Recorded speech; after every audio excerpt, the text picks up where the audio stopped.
saw popping up more and more.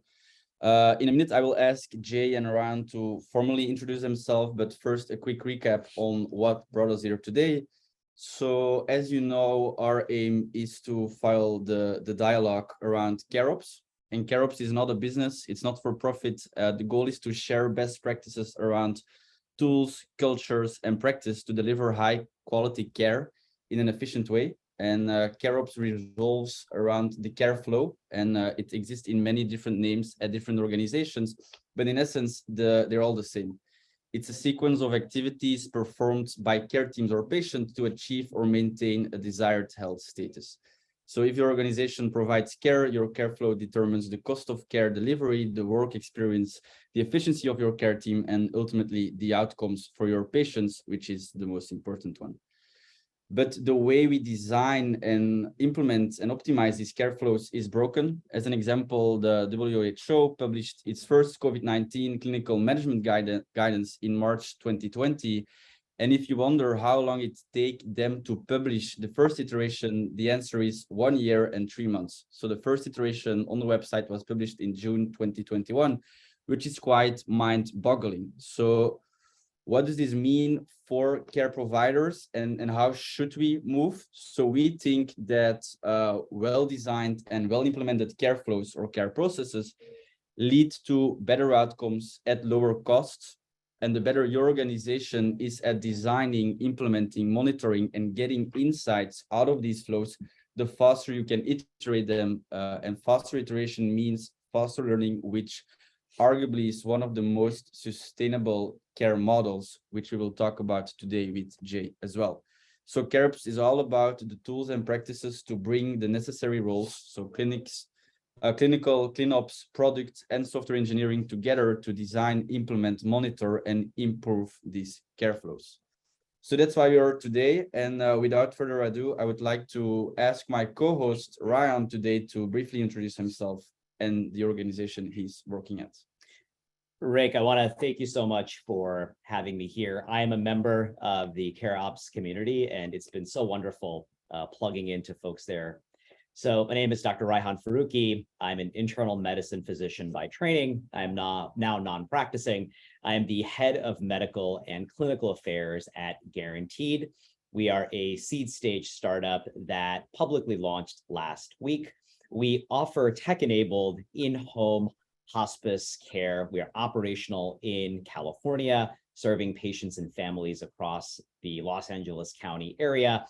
Our vision is to make dying and grieving better and modernizing the end-of-life care experience.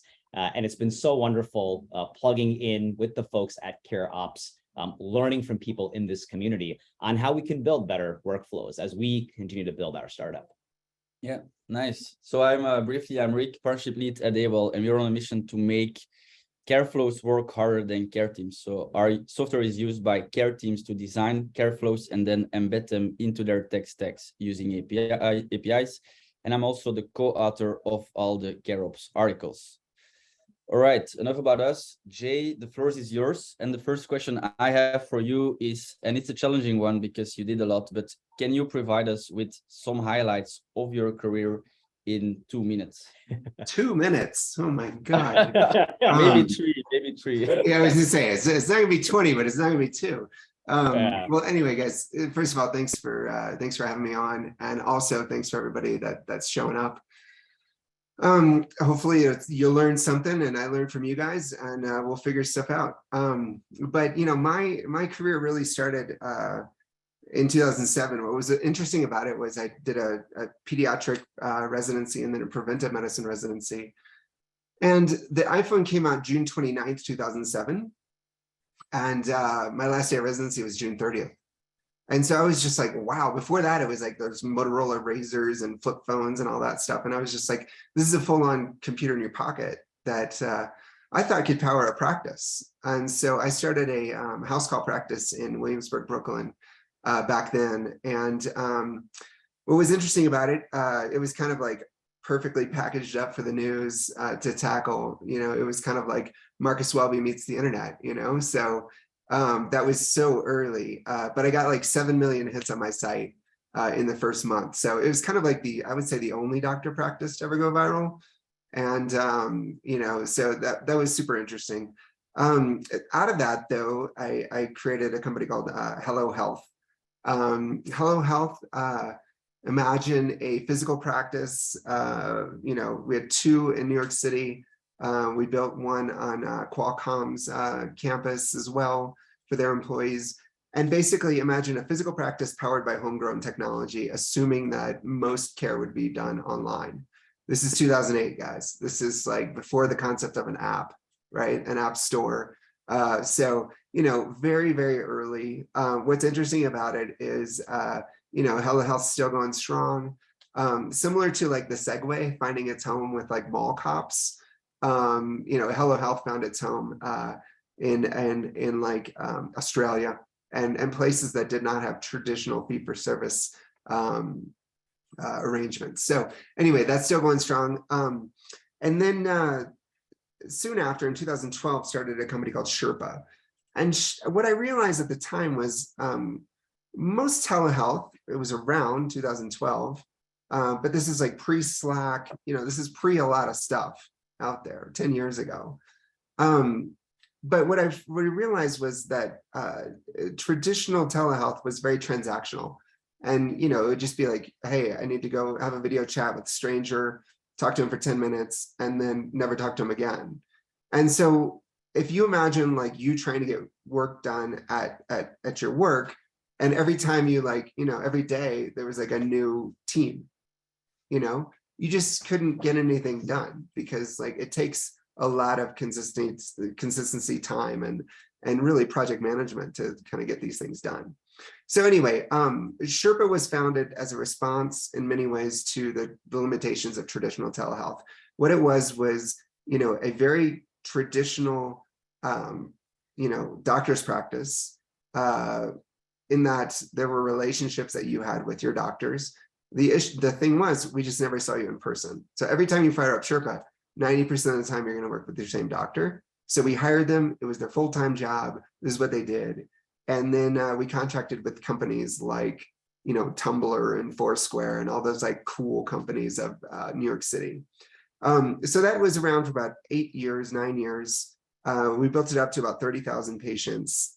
And we just kind of pioneered the concept of virtual primary care.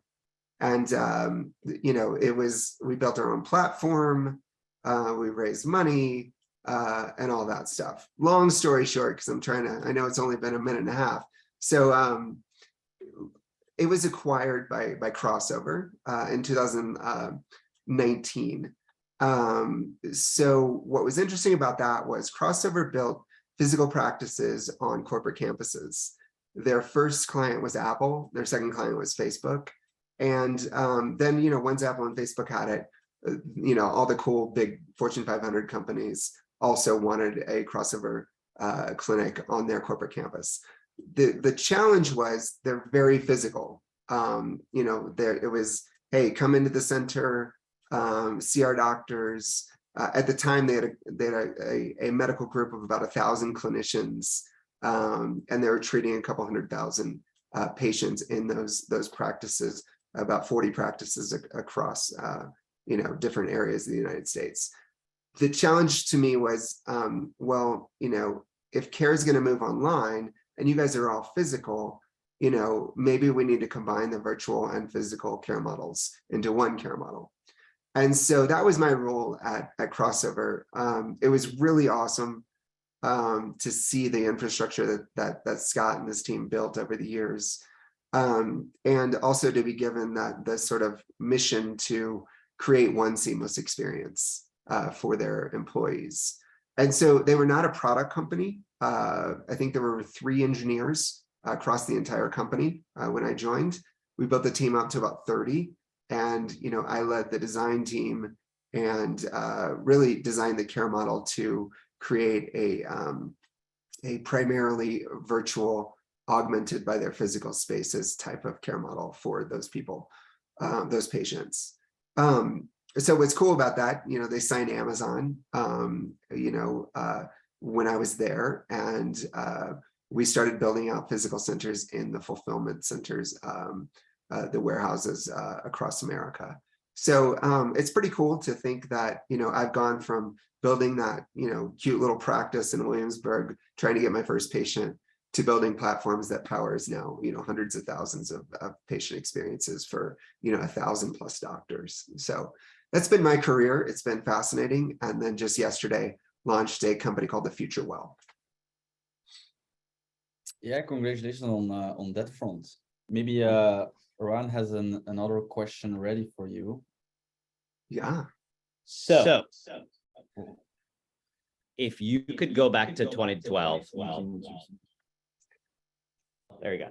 So Jay, if you could go back to 2012 and do anything differently, knowing what you know now, what would it be?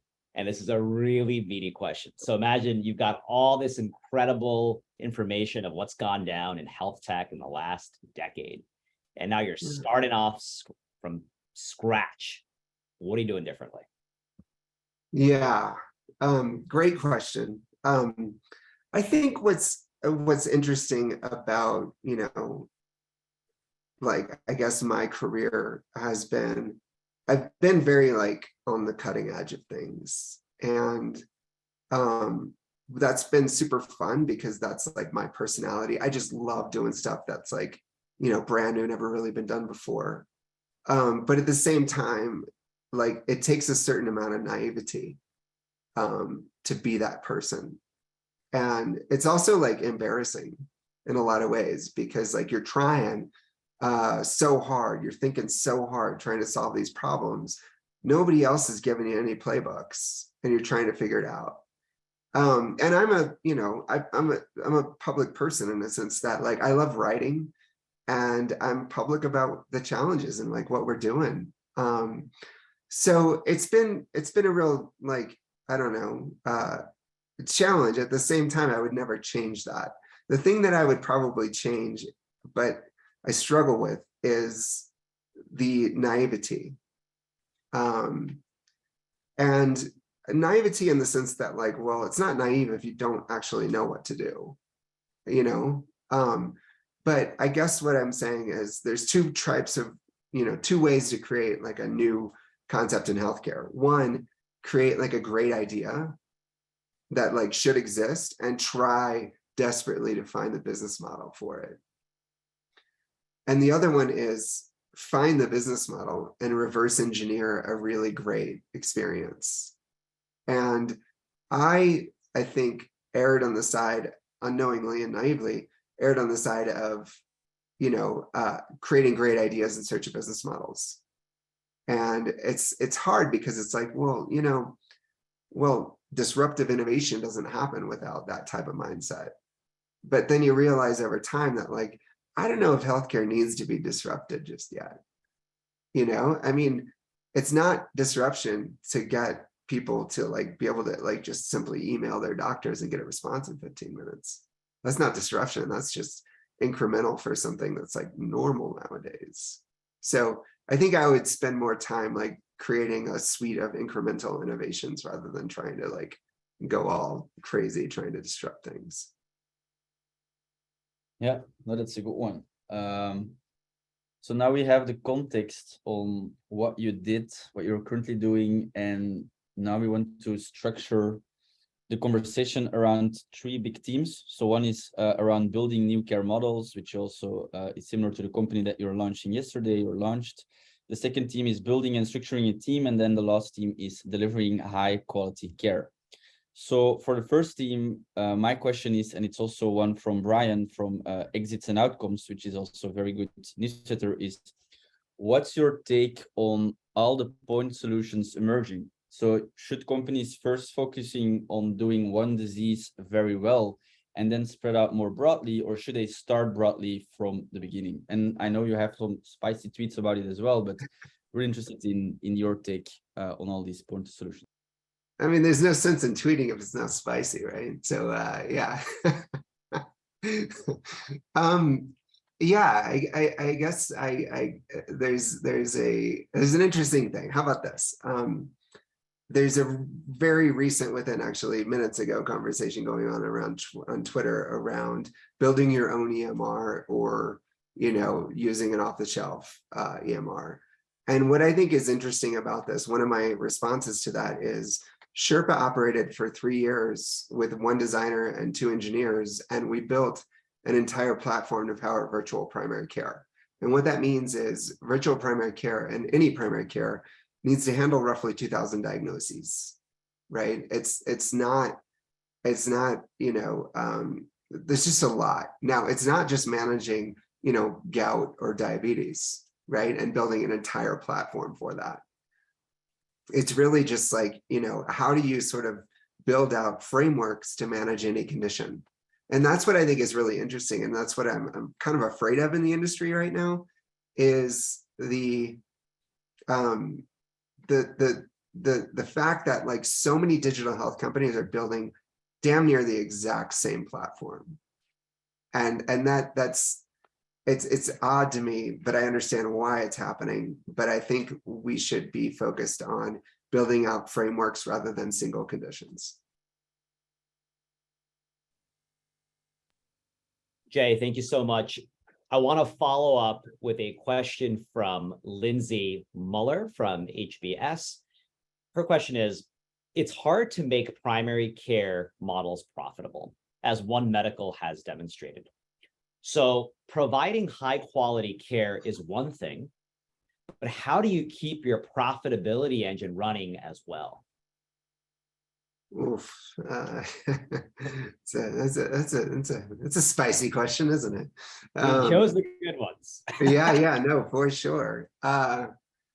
It's interesting. I don't know if you guys have ever read Fred Wilson's dental office software post from like 10 years ago. But basically the concept is there's a really hot, flashy founder who raises like, $500 million to build out like the dental software suite. And they do a great job and they're killing it, right? And $500 million in the hole already.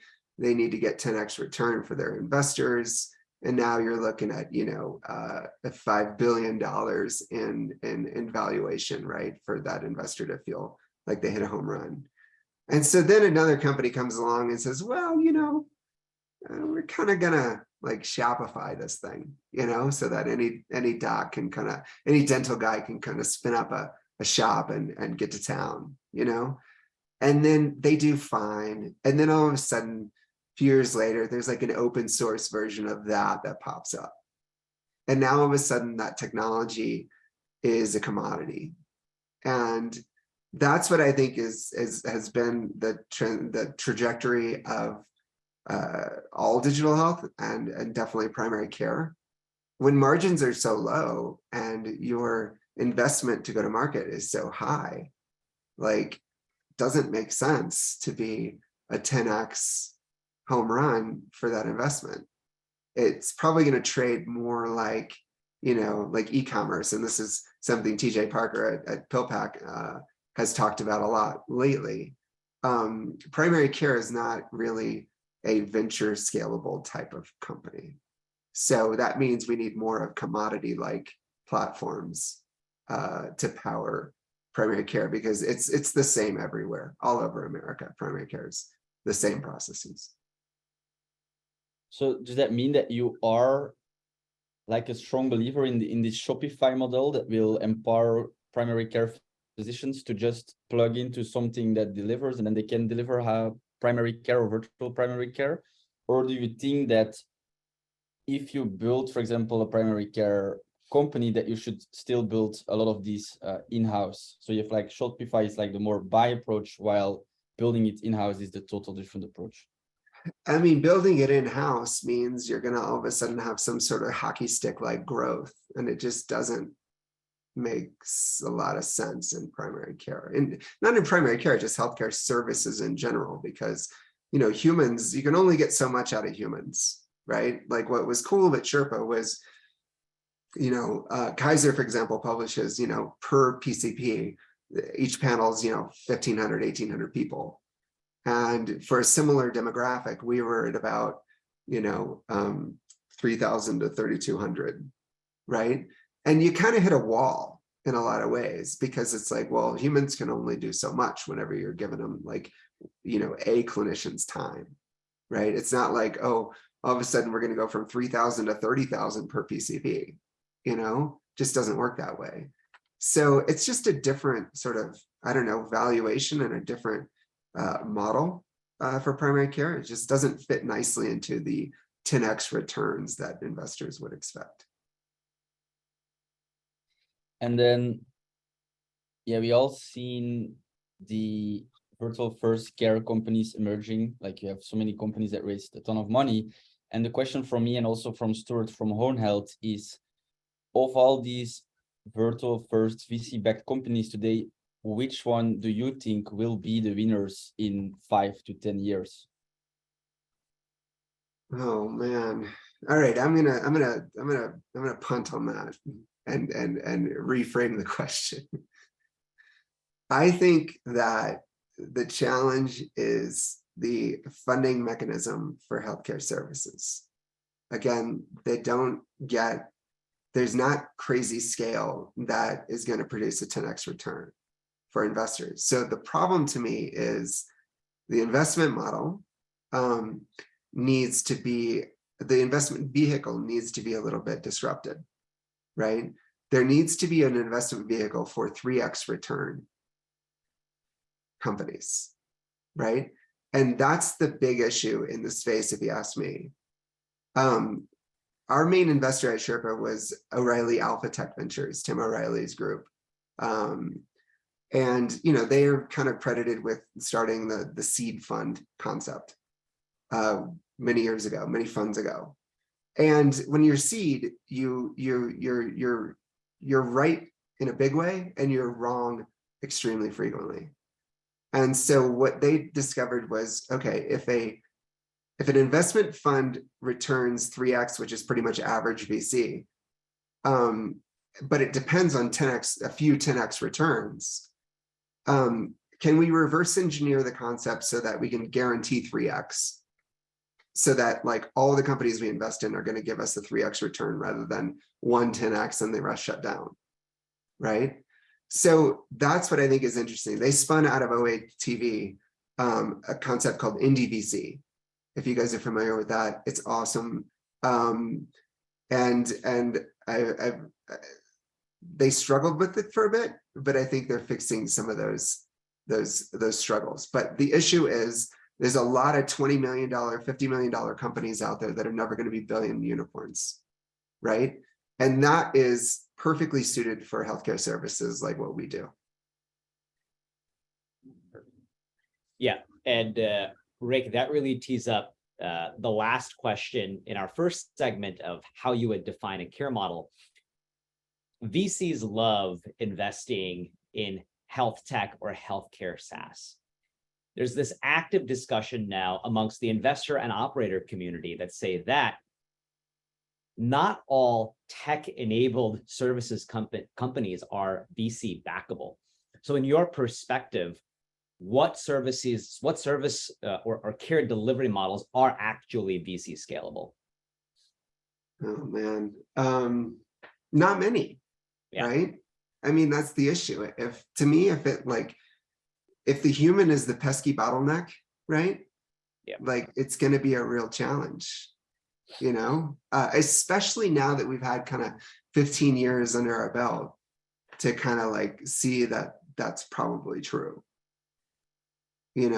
and so, yeah, I mean, it's what's VC backup. And the other thing is like, I tweeted something recently about how, in the .com bubble, all these cool companies were each other's customers.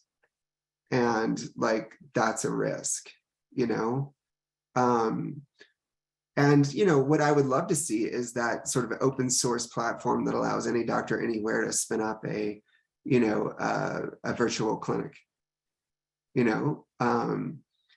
but I think like the funding mechanism for creating something like that is probably, it's not VC. And I also wouldn't think that the market is ready just yet to have like, thousands and thousands of virtual clinics being spun up so that like investors could get excited about something like that. It's just like, it's still pretty nascent, like the concept of virtual clinics. And a follow-up question that I have, imagine there is someone in the room here sitting and he's thinking or she's thinking about building a virtual first care model. What's the advice that you would give to her? It's like, don't take VC money and start bootstrapping it, or what's the solution then currently with what we have in the space? Well, it's interesting. I mean, when you think about it, Sheerpa, we raised like, I think our first round was 5 million, right? And it took, a year to integrate with SureScripts back in the day, right? And like, at the same time, we were able to spin up a practice with 2 engineers and a designer, I think that now that there's a way to like get services like that off the ground without even hiring your own teams. I mean, I would just say like, what's off the shelf technology that you can get, that you can leverage literally just to prove that there's a demand and you can get revenue. Once you have revenue, like you're in control, so I think right now there's probably a suite of tools out there that can prove that people will pay you for care. And like, that's all you need to do. Prove that people will pay you for care. And then it's an issue of like, not logarithmic, hockey stick growth. It's just it's a constant march upwards, as long as there's enough, total addressable market and demand for the services your clinic is providing. Yeah, all right. That's interesting. So let's maybe move to the second team because time is flying fast, and it's around building and structuring your team. And a question from Henry from Chronomics is, one of the main principles of CareOps is bringing together clinical, technical, product, compliance, data, all together to build and optimize care processes. While this is the dream end state, the reality is that there is still a lot of friction between a clinical team and then a technical and engineering team. So how would you personally bridge that gap between those two teams? Yeah, that was super interesting. So our office in Sheerpa was fascinating. I had this desk. I'm a stander, so I had this desk. It was like in the back of the office, and then on one side of me was the engineering team, and the other side of me were the doctors practicing. And so like, it was so wild because there was like, in one ear, I was like, hearing people yelling about, engineering, and the other one hearing people yelling about like delivering care. And like, it was invaluable because like, we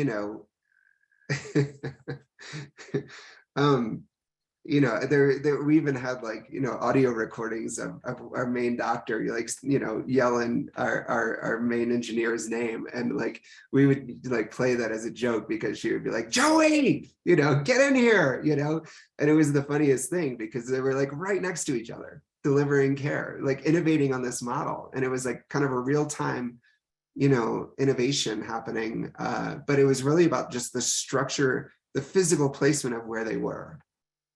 And like, I didn't plan it that way.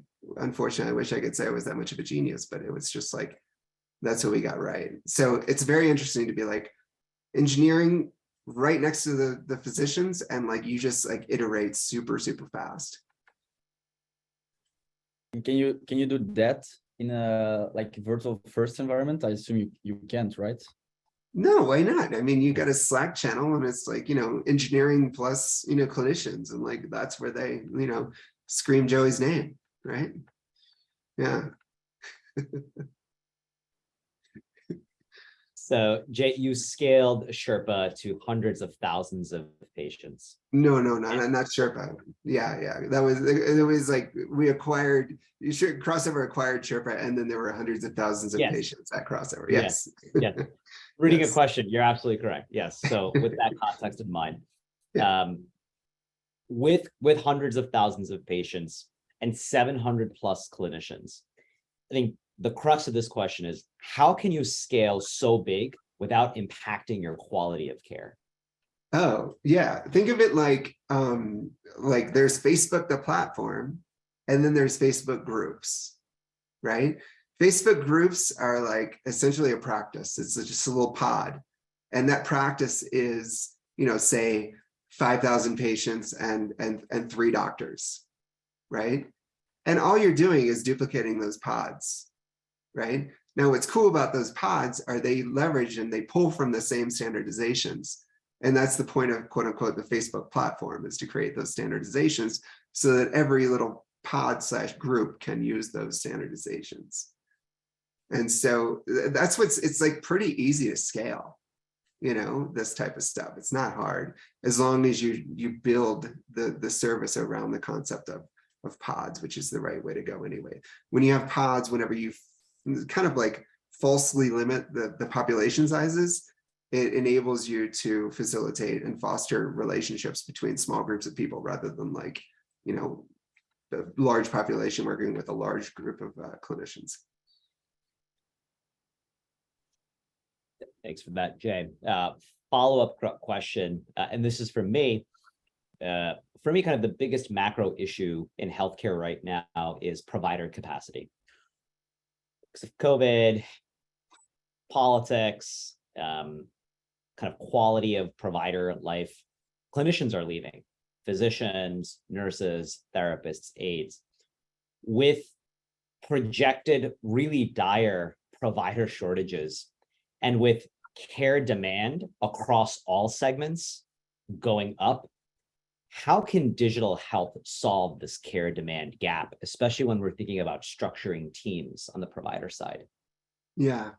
But when you think about, like, I always say, like, what's the widget traditional doctors are selling in the traditional world? And it's the time slot, right? It's like, all right, I'm going to sell you a 15-minute, time slot. It's $20 copay, and then I get like another 100 from the payer.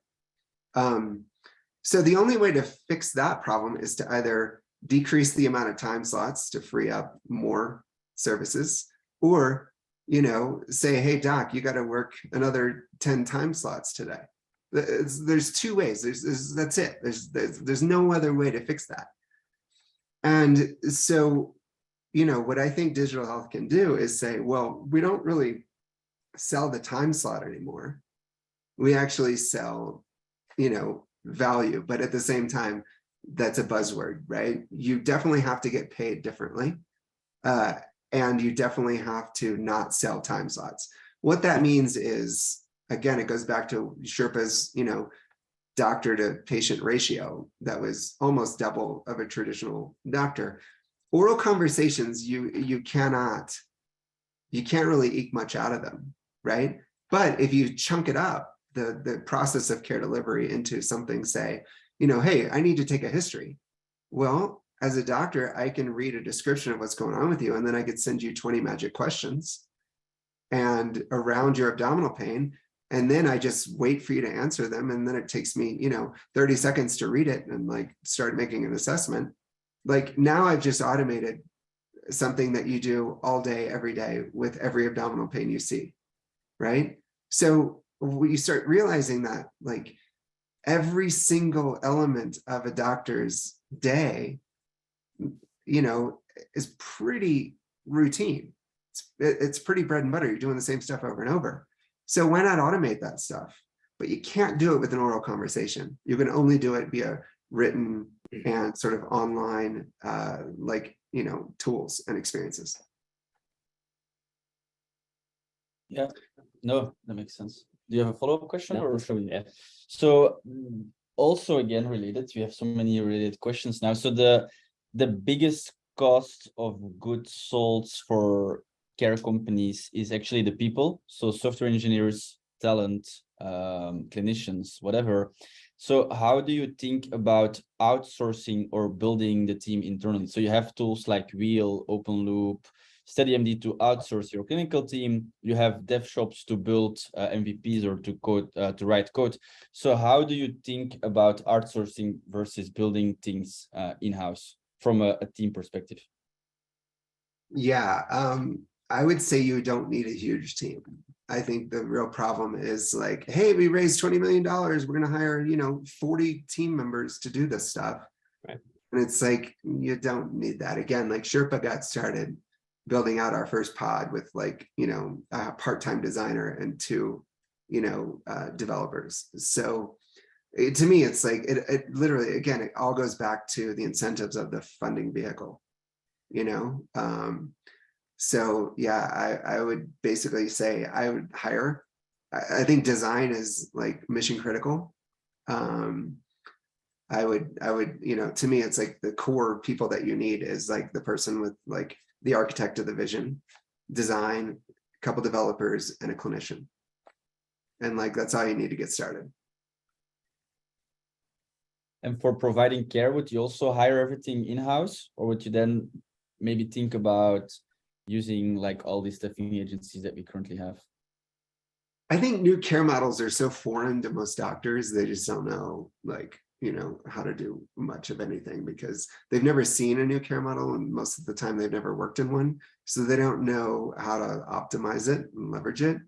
And if it's just some random doctor doing some random gig, like you're not going to get much different out of them. So to me, it's like, you got to have an in-house medical group. Like, it's but at the same time for like robust care models. Now, if it's just like, hey, we're just, doing 10-minute transactions to take care of a sniffle. Like, yeah, I mean, any doctor can do that, right? So it really does depend on like the mission of your care model, like what you're actually trying to do. If anything is like complex or weird or outside the box of like a traditional, 10-minute transaction or like quick order for a, erectile dysfunction drug, like it's just something that doctors don't know how to do. You really have to have them on the same team so that you can, let them peek under the curtain of like the innovation of what you're actually building.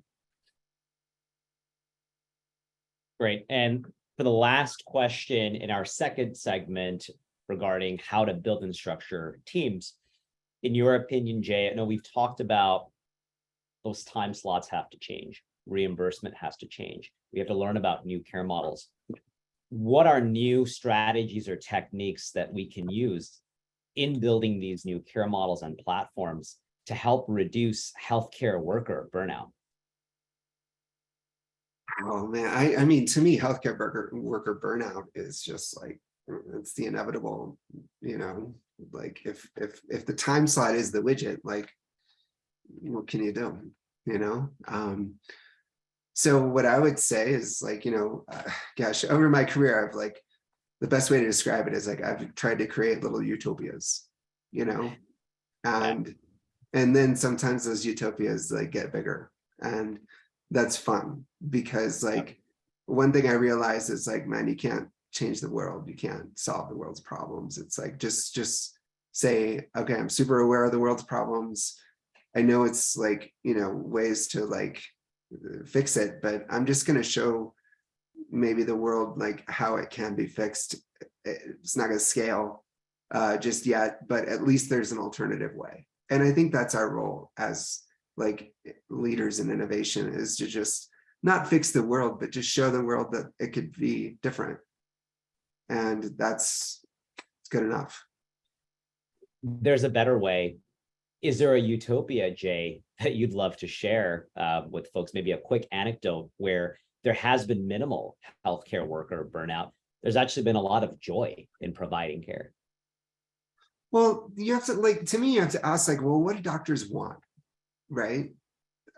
They want, like, as a doctor, why did I go to med school? Well, I want to help people, but I don't want to help people in like small ways. I want to help people in like real ways. And so the way to solve like big problems is to allow doctors to jump into to sort of big management. And that is, I think, hard to find in the digital health space, because there's been a lot of sort of like picking off little transactions, little micro transactions of healthcare and like kind of bringing them online.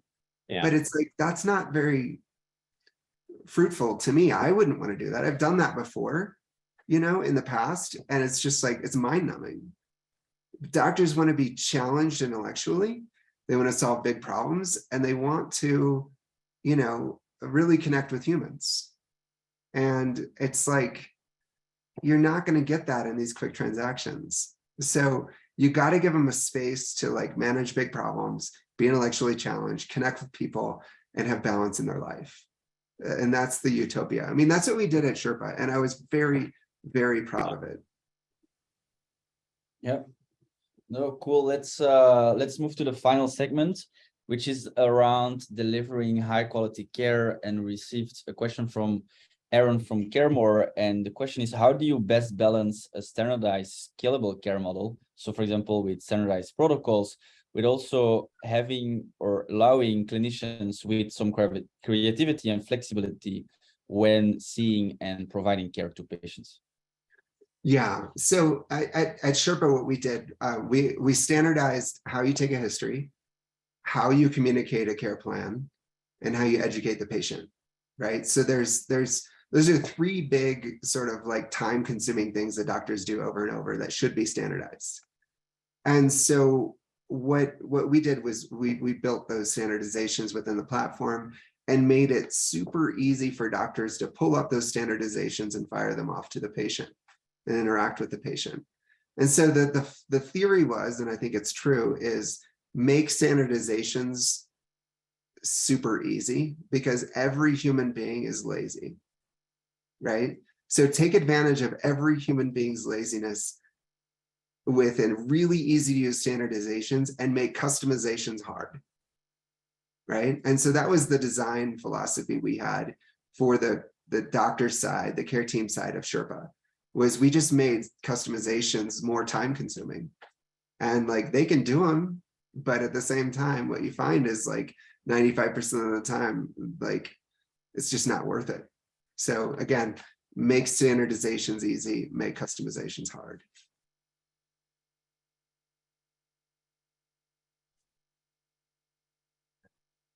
So a lot of folks in my circles have been talking about this article that was published in the Journal of Medical Internet Research, or JMIR, recently, and it concluded that the vast majority of digital health companies have a low level of clinical robustness, but there was also no correlation between clinical robustness and number of clinical claims, total funding, and company age. Do you think that now, with current market conditions, clinical robustness will be more important for companies getting funded or getting backing or getting more customers? And how would you start proving that what you actually do actually improves whatever outcome you're trying to sell? Yeah. I remember like when like Uber for X was like a thing, you know, and then like it started to get like really cheap to create Uber for X, and then all of a sudden it like kind of went away, and it's like not really a hot thing anymore. And it's like I feel, and that's mostly because it's like, well, we tried this concept across like all the problems that humans could have in the world, and found that like it only really works for like 3 things rather than 1,000. And so I think that's kind of like where we are in the digital health space in a lot of ways. It's like it's relatively inexpensive. There's been a few little kind of like, you know, success stories, but you know, there's a lot of just kind of like noise in the market. And I think it's just gonna like, you know, get weeded out, especially in this current funding, you know, situation that we have right now. So Jay, we've had several folks who've asked some really wonderful questions. Rick and I are just going to ask a few of those now. All right. Cool. So the first one is from Kate. So curious how you recommend designing pathways for and promoting patient retention in behavioral health, for example, mental health or nutrition, when the fix isn't obvious and requires buy-in from the patient. Oh man. Yeah, it's a good one. Yeah. How about this? One of the cool things that we did regarding buy-in at Sheerpa was every order that a doctor made at Sheerpa was sent off to the patient. It wasn't sent off to the person fulfilling or thing fulfilling the order. It was sent off to the patient, and the patient had 2 options: accept this order or decline the order. This was a custom integration we built with Sheerpa, for example, where, hey, if we want to prescribe a medication like Prozac, you know, what we know is that 50% of those prescriptions aren't filled in the traditional world. Well, why not? You know, that's because patients haven't really been bought into, you know, maybe we didn't do a great job communicating the value of Prozac. And they're just like, oh, well, I'm not really that bought in, so I can sort of decline this care plan. And what's really interesting about it to me was that decline of a medication, for example, came back to the doctor's dashboard as an action item for them to jump back into the patient and say, hey, you decline this plan, like why? You know, number one. Number two, let's reformulate and re-strategize and find a plan that like you're totally bought into. And so I think that was a really insightful means of, you know, ensuring that, well, you know, Prozac's not the right solution for me. You know, maybe I need a referral to a, you know, local therapist instead. And so that I'm using that as a philosophical, like, get the patient on board, communicate the plan, communicate the value of the plan, and get buy-in before you just want them to do what you want them to do. Thanks so much, Jay. Another question from Maria Artunduaga, who's a physician from the company Seme. She asks, Jay, tell us more about your challenges dealing with the medical community. How do you get them to buy into your models or ideas? Any tips? I'm a physician too, another, quote, outlier building a company. Yeah, good question. Okay, so at Sheerpa, for example, you know, I was very vocal about, here's the mission, here's the vision, here's how we work, here's what we do. It would resonate with doctors. They would reach out, we would hire them, and it was a pull experience, right? But it was a pull because I wrote and like really just sort of like I talked about the philosophy.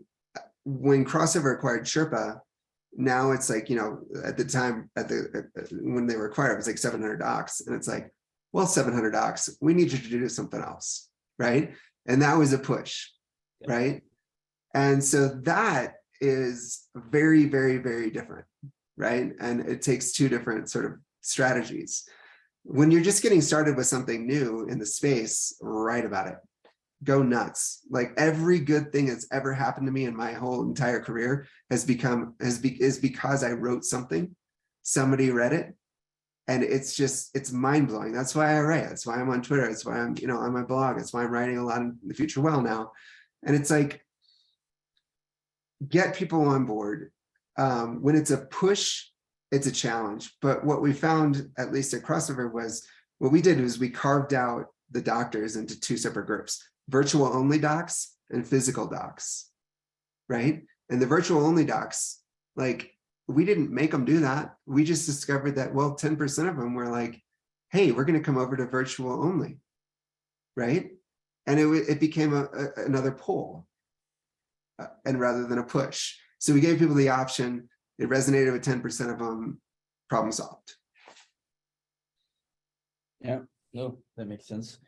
A question from me personally. So you have like tracking outcomes like PHQ-9, capacity utilization, patient satisfaction, but how would you also reward or penalize your care team members if they do or do not meet specific targets? Well, there is Goodhart's law, where once something becomes a metric, it ceases to be a good metric because humans game the system to meet the metrics, right? I don't really believe in that. What I've found is that the most important thing you can do is measure them on how many standardizations they use, not, you know, the outcomes they get, right? Outcomes are, it's just really gameable, number one. And also, like, humans are hard. People are hard. Like, the fact that, like, oh, I can't as a doctor get your hemoglobin A1C under a certain level. Why is that? Is that because their spouse just died and they're struggling with life? Or is it because of me and I'm the only one that impacts that outcome? And so to me, it's like, you want to measure docs on standardizations, knowing that those standardizations are evidence-based. Outcomes are just really, really hard, especially at the individual doctor level. Yeah, and like related to that as well, you wrote a recent blog post on your blog. The other one is that care looks very similar to just a project that needs to be managed. Can you elaborate more on that article and what you wrote there, and what's your vision around the similarities between project management and delivering care? Yeah, well, yeah, just the most basic way to say it is like every health condition is a project to be managed over time. And so it's like the widget that doctor sells are oral conversations, typically in exam rooms. And if you had to deliver on a life-changing, project at work that you knew would take a year long, and you could only do it by, setting up a meeting with the project lead for 15 minutes every 3 months, like you're never going to deliver on that project. So the management of a condition needs to be more like managing, building, a web app, or, throwing an event. It's team-based, it's collaborative. There's a single source of truth. There's purpose-built tools that are online in the cloud so that every team member has access to every moving part of that project. And I'm just saying that, like, the design and structure of technology to support managing health conditions needs to look more like Basecamp and Jira rather than traditional EMRs. Yeah, I hope some EMRs are watching. Maybe Julie from Epic might watch this recording. Maybe a question, and then we will wrap up, is one from Caleb from Nuvoair, is how can you advance? Real quick before I say this, I want to sort of comment on that traditional EMR, trying to convert into, like, a project management tool. And to me, it's the same thing as, like, okay, Photoshop's existed since like the early 90s, right? And Figma came along, and like at Figma's core, it was designed for collaboration, single source of truth, right? At Photoshop's core, it's like a single source of truth for me.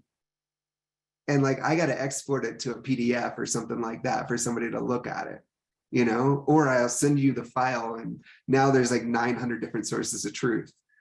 Like, that to me is the problem with like traditional, like, clinical tech in healthcare. It's not designed at its core for today's collaborative workflows. And Adobe bought Figma because they were like, at its core, Photoshop is not this, and it never will be that because it's flawed from the get-go. So we need to spend billions and billions of billions to acquire something that's actually got the right core. So anyway. Yeah, no, I just checked the time, and it's only 2 minutes. So maybe let's take the final 2 minutes to give you the stage and tell you a bit more about what you launched yesterday and how you think you can help people in the room design better care models, essentially.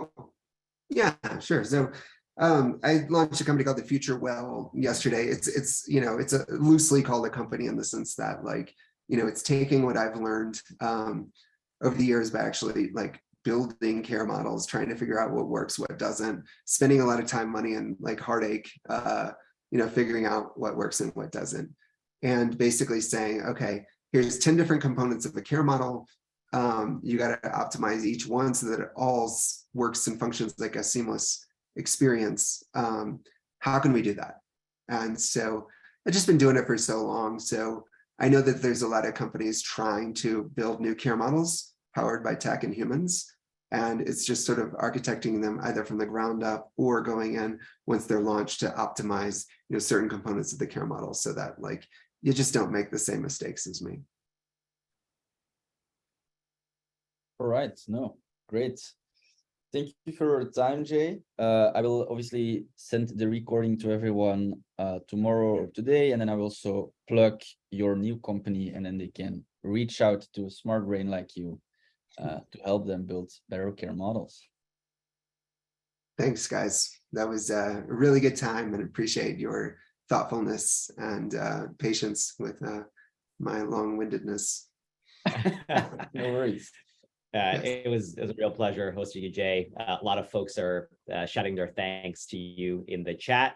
You can continue with us via Twitter or LinkedIn.